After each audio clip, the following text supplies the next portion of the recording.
Hey guys, welcome to my channel, Realm of Ori. In this video, we will continue with Volume 12, Chapter 4 The Empire Strikes First, Part 4. And before we start, this video contains spoilers from the anime and manga series.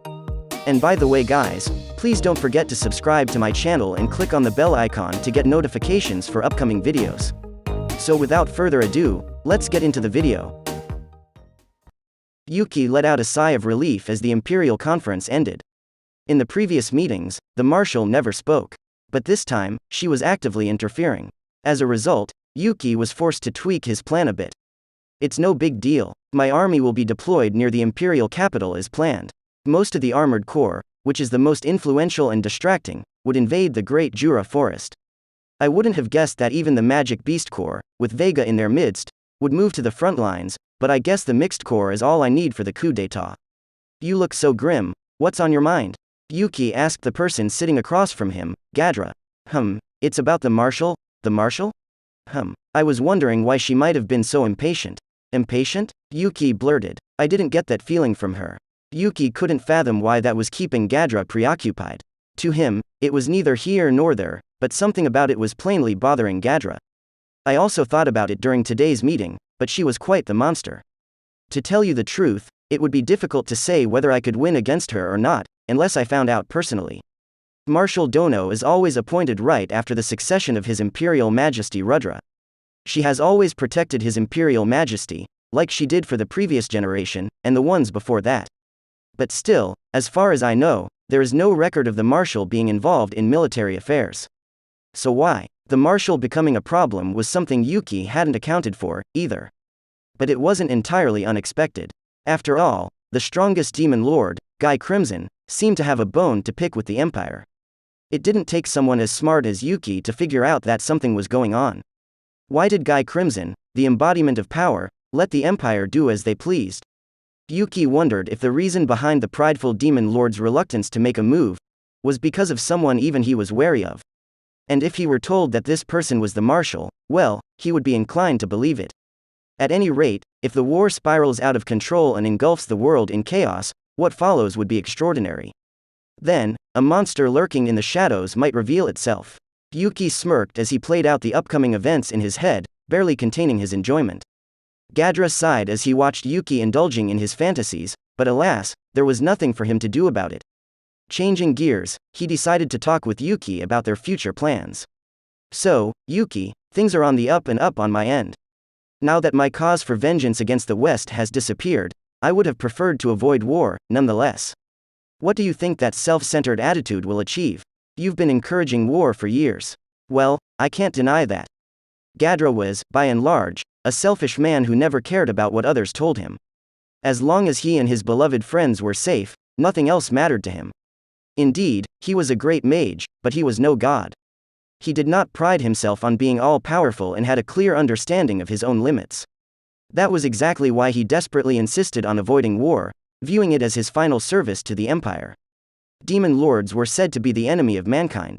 They were absolute beings, and thus it was wise to abide by mutual inviolability in principle. He made contact with the late demon lord Clayman to avoid making an enemy out of him. Through this connection, he was able to establish a friendly relationship with Yuki. All of this for a single objective: defeating the West, defeating Luminism. Not to mention, Gadra saw Demon Lord Rimuru in a new light. He was a kind and genial soul, and Gadra believed coexistence with him to be the wise choice. After all, even his friend, Adelman, was leading a fulfilling life, despite the drastic change in appearance compared to his previous one. Even more surprising was the strength of his country. Even Adelman, who appeared likely to be on even footing with Gadra, carried the mission to guard the 60th floor of the dungeon.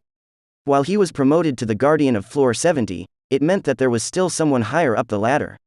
And of course, there were his other real executives. To oppose such a country is the height of folly. Gadra was certain about it. And by extension, he was convinced the Empire would suffer a crushing defeat. He was let down in the end. Nevertheless, he had upheld his end of the bargain with Rimuru. Because he succeeded in directing the eyes of the Imperial Army on the dungeon, all he needed to think about was his future course of action. What happens to those who don't listen to me is no longer my concern. I will request for one last meeting with His Imperial Majesty, and then I'll be on my way to the monster country. What a remarkably imposing declaration. It's treason, then. Nothing of the sort. I just strive to live on my own terms. Yuki, this doesn't mean that I'm cutting ties with you. Whenever you need it, you can count on me. Gadra, despite his selfish side, had another, which showed compassion and kindness to the people he was close with. He seemed to like Yuki, as his promise showed. Haha, I'll look forward to that time. Well, I am a newcomer to that country now. I'll be working to earn their trust from now on, so don't expect much leverage out of me, if you had that in mind. How mean. Keep those thoughts to yourself. What nonsense. The brash fellow you are ought to handle it. Alright. Those clowns are more befitting of brash, but regrettably they aren't here to say hello. Did you send them off to do some nefarious deeds? Sort of. I could tell you now, but Rimuru-san will catch wind of it if I do, so too bad. Yes, indeed, then I won't ask. If you happen to need me, I'll be there for you. Thanks, I'll count on it, Yuki replied with a grin. He had also taken a liking to Gadra. His honest way of life sparked a bit of admiration within him. After a moment of laughter, the two shook hands. Well then, I'll be on my way. Yuki, you can go ahead and stage your coup d'état or whatever with as much of a ruckus or fanfare as you want. However, I get it. It's just that killing His Imperial Majesty is off the table, right? Great that you understand. Then, farewell. And so Yuki and Gadra parted ways. Gadra's request for an audience with the Emperor was granted. I suppose I should warn the Emperor. His Imperial Majesty is expecting you.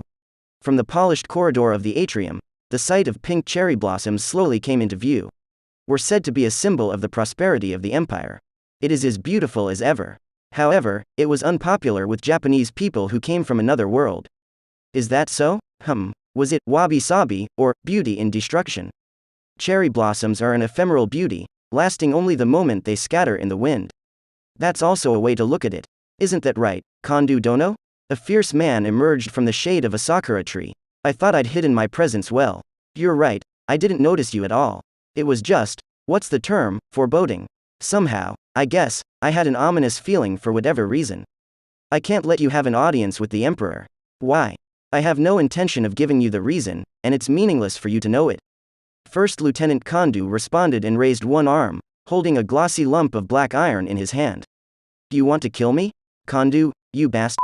Just as he was about to raise his voice further, Gadra collapsed as a sharp pain tore through his chest. He hadn't let his guard down. He was well informed about guns and had kept a steady eye on Kondo's trigger finger, waiting for the sound of a gunshot, which never came. And more importantly, as he lay there, his consciousness rapidly fading, he realized something. With his last bit of life, he noted that the pain in his chest came from his back, and it wasn't caused by a bullet, but the stab of a knife. Meaning this wasn't the work of Kondo, but someone else. Why did you interfere? Because this man is dangerous. If we allowed this traitor to live, he would have hindered the next reign of His Imperial Majesty. That someone's voice sounded familiar to Gadra, but it seemed entirely out of place.